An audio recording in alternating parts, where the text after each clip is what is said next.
stai acasă.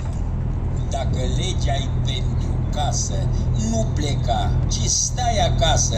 Litera din lege e grea, să nu crezi că te-a ierta. Este un timp să stai acasă, este un timp de rugă în casă, este un timp de curățire pentru duh și pentru fire. Pentru unii nu-i prea greu nici acasă cu Dumnezeu, dar la pocăiți de sală, ruga în casă îi doboară. Adunarea la început loc în casă a avut, 2 sau 3 se adunau, ei citeau și se rugau. Când poporul s-a înmulțit, adunări ei au sfințit și am ajuns și în catedrale pe la cozi în programare. Căci pe străzi sunt foarte rari din predicatorii mari, doar de-i duci pe stadioane sau în săli cu microfoane. Însă iată am ajuns, căci amvonul nu-i mai uns. Merge câte un păstoraș, ceilalți online acasă. Însă nu e o tragedie nici în casă rugi să fie. Cu biserica din casă, adunarea e mai frumoasă. Frați iubiți, și la potop, Noe mult a stat în loc. Ape în jur, ploaie de sus, n-are geam și n-are uși. Chiar și ușa principală, din afară-i cheia în ială. Dumnezeu a încuiat, Noe în arcă fu salvat. Nu a fost vreo pandemie, apă în jur precum se știe, și a stat aproape un an, Noe în arcă în sfântul plan. Tera intră în curățire când păcate-s la înmulțire, și cu apă și cu foc s-au tornat în val potop.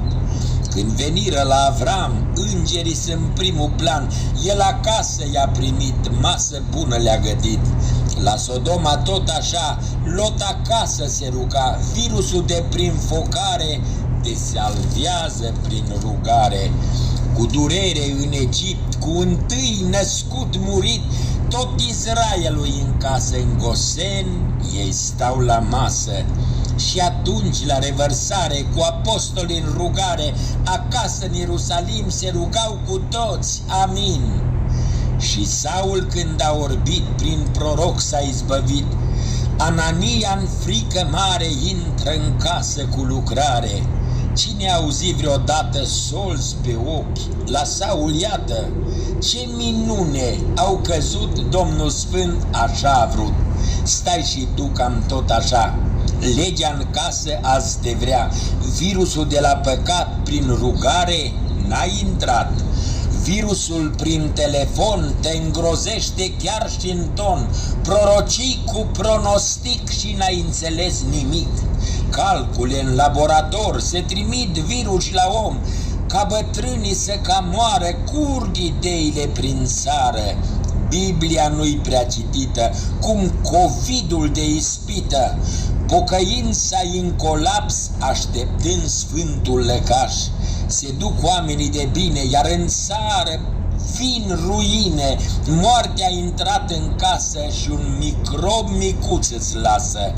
În păcate nebunia, ne-a trase pandemia, zi de groază-i la mijloc, prin lume ca la potop.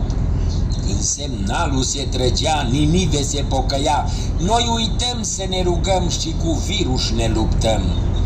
În acesta timp sinistru nu-l auzi pe prim-ministru, nici pe președinte în stat să ne îndemne la rugat, nici la sfânta pocăință, nici păcate la căință, nici regrete în toți cei mari, căci au fost de lapidari.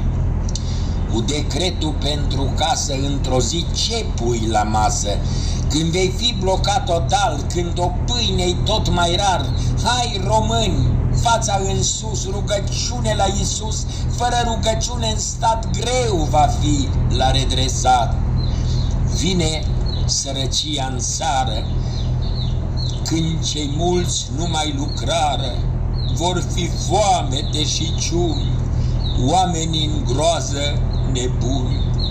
Omul pus pe acuzat, cel de sus e vinovat, cu păcat legalizat Dumnezeu i-a anulat.